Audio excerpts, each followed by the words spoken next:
A slothful man is compared to a filthy stone, and every one will hiss him out of his disgrace. A slothful man is compared to the filth of a dunghill. Every man that takes it up will shake his hand. An evil-nurtured man is the dishonor of his father that begat him, and a foolish daughter is born to his loss. A wise daughter will bring an inheritance to her husband, but she that lives dishonestly is her father's heaviness.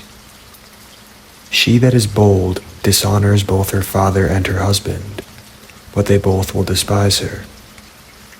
A tale out of season is as music in mourning, but stripes and correction of wisdom are never out of time.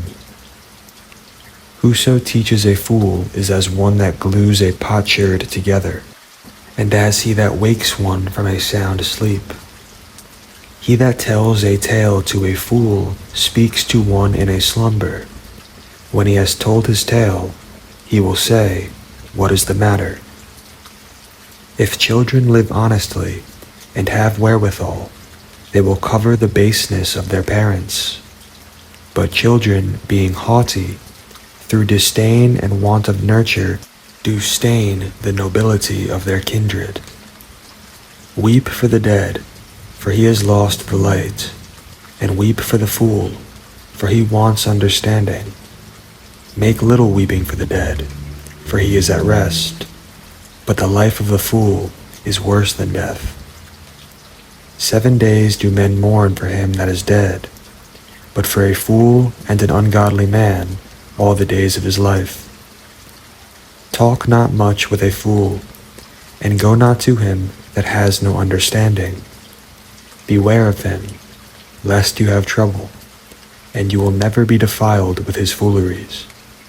Depart from him, and you will find rest, and never be disquieted with madness. What is heavier than lead, and what is the name thereof, but a fool? Sand and salt and a mass of iron is easier to bear than a man without understanding. As timber girt and bound together in a building cannot be loosed with shaking, so the heart that is established by advised counsel will fear at no time. A heart settled upon a thought of understanding is as a fair plastering on the wall of a gallery. Pails set on a high place will never stand against the wind. So a fearful heart in the imagination of a fool cannot stand against any fear. He that pricks the eye will make tears to fall, and he that pricks the heart makes it to show her knowledge. Whoso casts a stone at the birds frays them away, and he that upbraids his friend breaks friendship. Though you drew a sword at your friend, yet despair not, for there may be a returning to favor. If you have opened your mouth against your friend, fear not, for there may be a reconciliation, except for upbraiding, or pride, or disclosing of secrets, or a treacherous wound, for these things every friend will depart. Be faithful to your neighbor in his poverty, that you may rejoice in his prosperity. Abide steadfast to him in the time of his trouble, that you may be heir with him in his heritage. For a mean estate is not always to be condemned, nor the rich that is foolish to be had in admiration. As the vapor and smoke of a furnace goes before the fire, so reviling before blood.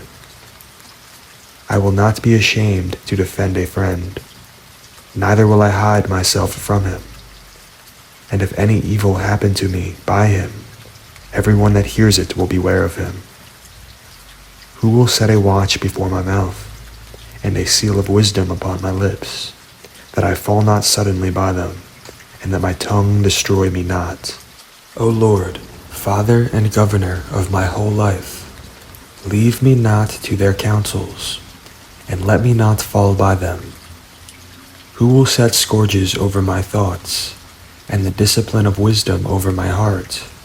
that they spare me not for my ignorances, and to pass not by my sins, lest my ignorances increase, and my sins abound to my destruction, and I fall before my adversaries, and my enemies rejoice over me, whose hope is far from your mercy. O Lord, Father and God of my life, give me not a proud look, but turn away your servants always from a haughty mind. Turn me away from vain hopes and concupiscence, and you will hold him up that is desirous always to serve you.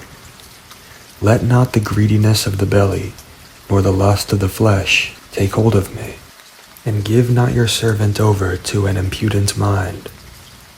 Hear, O you children, the discipline of the mouth. He that keeps it will never be taken in his lips. The sinner will be left in his foolishness.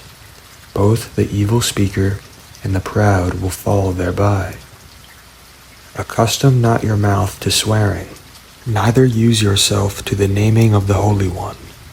For as a servant that is continually beaten will not be without a blue mark, so he that swears and names God continually will not be faultless. A man that uses much swearing will be filled with iniquity, and the plague will never depart from his house.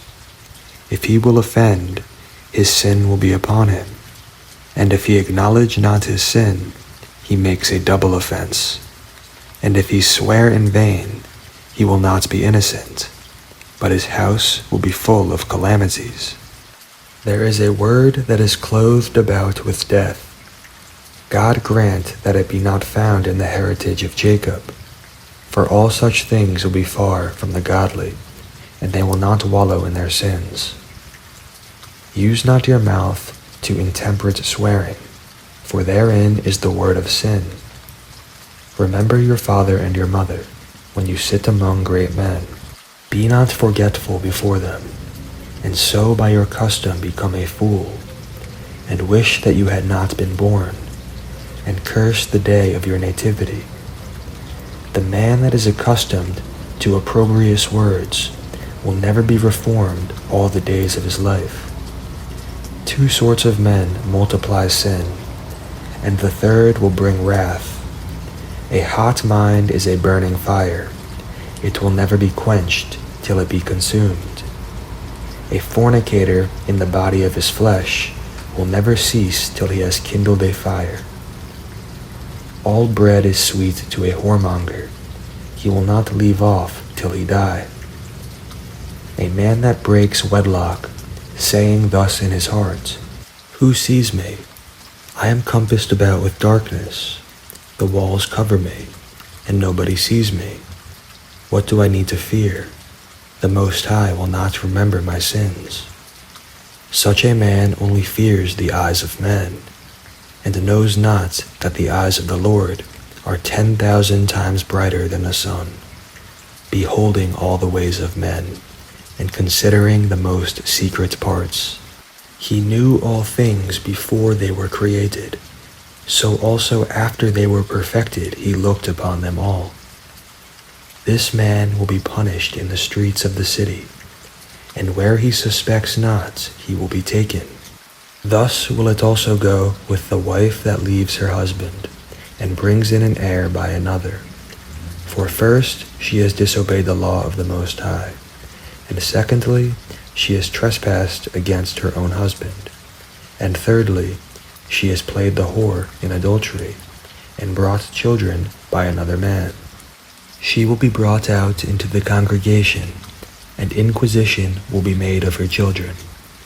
Her children will not take root, and her branches will bring forth no fruit.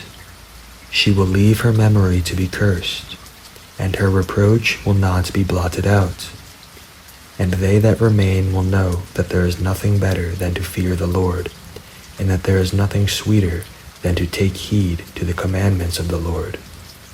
It is great glory to follow the Lord, and to be received of him is long life.